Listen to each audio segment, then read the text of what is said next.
estimadas. Les saluda nuevamente el doctor Alejandro José Gutiérrez Dávila. En esta ocasión, para exponerles un tema muy importante, las reglas de la valoración de la prueba penal en el diligenciamiento de la prueba testimonial y de la prueba de peritaje durante el desarrollo del juicio oral y público en el proceso penal guatemalteco.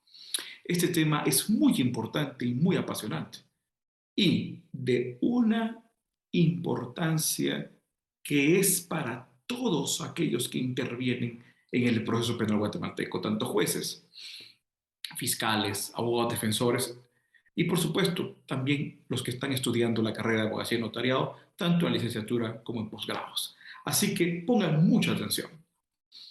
Nosotros tenemos que poner el ojo en este tema de la valoración de la prueba, tanto en la declaración testimonial como en la declaración de peritos, porque estos dos medios de prueba son una parte fundamental, una parte estructural en el sentido que tendrá, la dirección que tendrá la sentencia en el proceso penal guatemalteco. Son dos pruebas que tienen un porcentaje de importancia elevadísimo. Así que todos aquellos que intervienen en el proceso penal, tanto fiscales, defensores, jueces, tienen que tener ese conocimiento versado, preciso, para realizar sus estrategias y para valorar.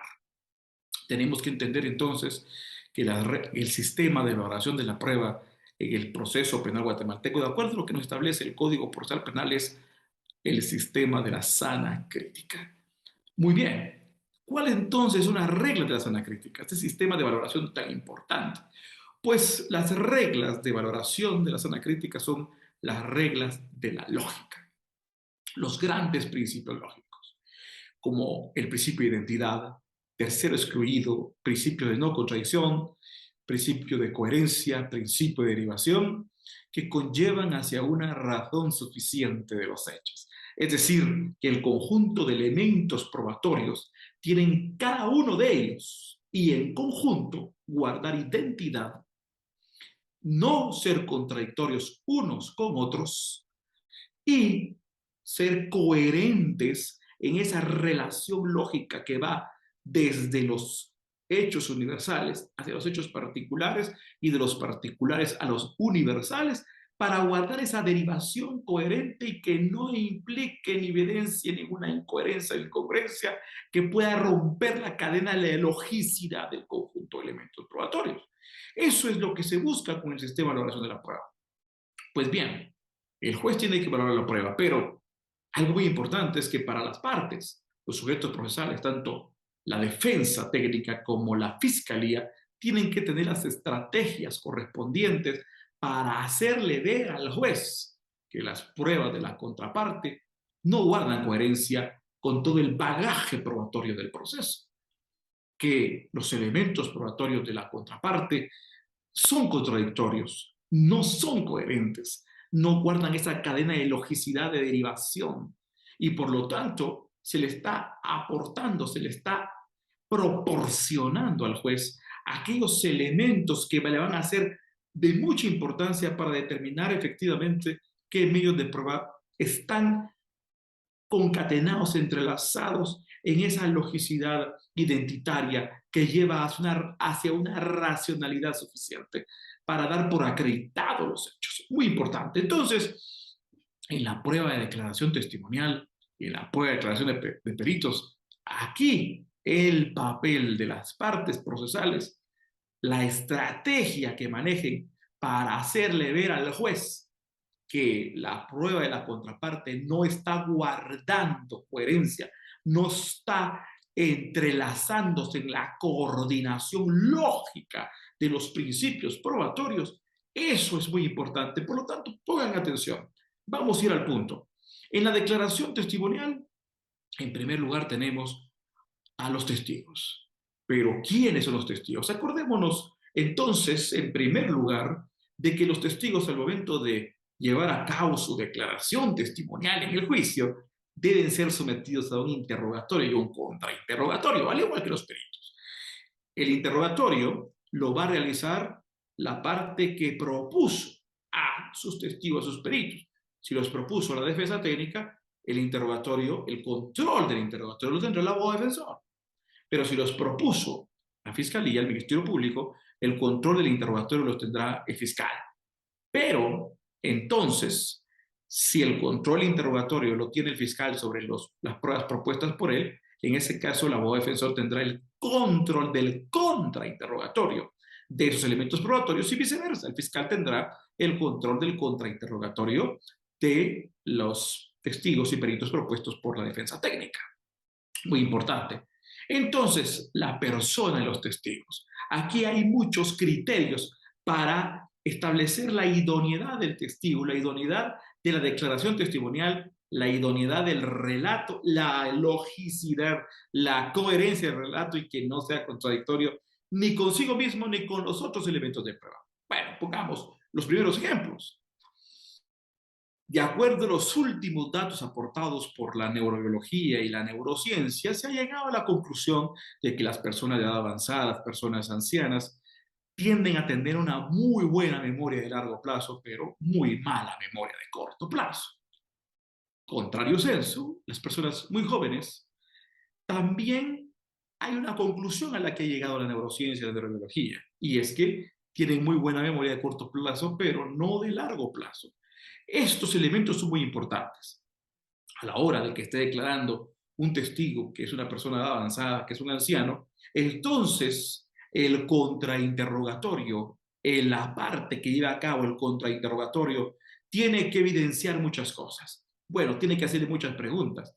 Y si logra entonces evidenciar que el testigo está siendo muy minucioso, muy detallado y muy preciso en las circunstancias mínimas de un relato, de un hecho de corto plazo que acaba de suceder, y es una persona de edad avanzada, que es un anciano, tiene entonces que evidenciar con su contrainterrogatorio que esta persona está dando un testimonio, una declaración testimonial muy detallada y muy minuciosa de hechos que acaban de suceder, lo cual es contradictorio con los últimos datos aportados por la ciencia. No guarda coherencia con los métodos científicos que últimamente han estado llegando a la conclusión de que las personas de edad avanzada no tienen memoria de corto plazo. Hay una incoherencia, hay una falta de logicidad. Sería contradictorio con lo que dice la ciencia. No puede decir la ciencia y lo que diga el testigo, los dos criterios pueden ser verdaderos. Tiene que ser uno falso y otro verdadero. Principio, no contradicción. Entonces, aquí vemos la importancia del contrainterrogatorio. Lo mismo sucede con una persona joven, al cual se le empiezan a preguntar datos relacionados con hechos remotos. ¿Y esto para qué? Porque si el testigo joven empieza a contestar minuciosamente de hechos, de circunstancias, de tiempos remotos, entonces empieza a perder su credibilidad de su declaración de los hechos de corto plazo. Se está llevando a cabo un contrainterrogatorio cuya estrategia es evidenciar la falta de credibilidad en el testigo. Lo mismo sucede con otro tipo de personas, que hay elementos para determinar la credibilidad y la idoneidad del testigo, pues las capacidades visuales y auditivas, táctiles, gustativas, que son normales de algunas personas y en otras personas pues tienen deficiencias por ciertas afecciones como miopía, astigmatismo, y entonces si la persona usa anteojos, preguntarle si usó anteojos en el momento de entrar en contacto, de lo que observó, si los usaba en ese momento, si los usa normalmente, y si no los usa normalmente, ¿por qué será que en ese momento sí los usó o los estará usando en el momento que está realizando su declaración testimonial? Ahí vamos a encontrar elementos en el contrainterrogatorio que van a evidenciar una falta de coherencia y quizás una incongruencia y una mera contradicción en lo que está asegurando o aseverando el testigo en el relato de sus hechos. Eso es muy importante. Lo mismo sucede con los peritos. Con los peritos, entonces, en el contrainterrogatorio, para realmente evidenciar la logicidad del testimonio y la coherencia, hay que tener en cuenta ciertos criterios para tratar la manera de evidenciar que se ha quebrantado sus principios de logicidad. Uno de ellos es que no tiene la experiencia circunstancial del tipo de caso que está evaluando en este momento o que se está contradiciendo en su forma de interpretar la ciencia de la cual es perito con lo que él ha escrito en obras o lo que él ha aseverado en otros foros, pero que en este momento está haciendo una interpretación contraria, lo cual tiene o evidenciaría que es tendenciosa la declaración del perito. Pero también es importante hacerle ver esas capacidades, esa legitimidad, esa experiencia que tiene. Por ejemplo, un perito en prueba de balística.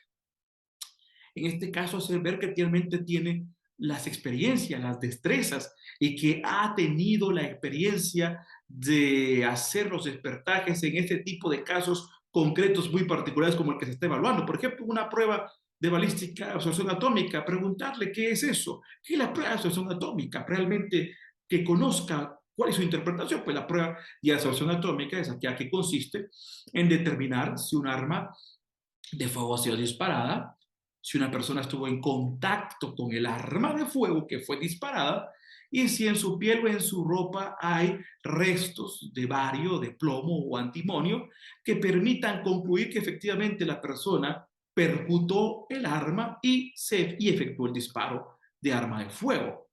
Y algo muy importante, que según la guía estandarizada norteamericana para la determinación de la prueba balística, establece que hay un porcentaje muy fuerte, muy alto de esos restos de bario, antimonio y plomo cuando el disparo en la persona o en el lugar, cuando el disparo se llevó a cabo a 1 metro de distancia. Pero ¿qué pasa si se llevó más de 1 metro de distancia? Si fue a 2 metros de distancia, pues disminuyen los porcentajes. Pero ¿cuántas veces el perito ha hecho pruebas de absorción atómica de distancia de 2 metros y cuántas veces ha determinado que el porcentaje residual proporcional ha sido reducido en tanto y determinar, por ejemplo, si en otros foros ha dicho que esos porcentajes no son muy efectivos y que no dan conclusiones, pero que en este caso sí lo está asegurando? Esto tiende realmente a determinar que es tendencioso, que se está contradiciendo, que no guarda coherencia, que no guarda identidad, hay contradicción. Y todo esto realmente son las estrategias que está manejando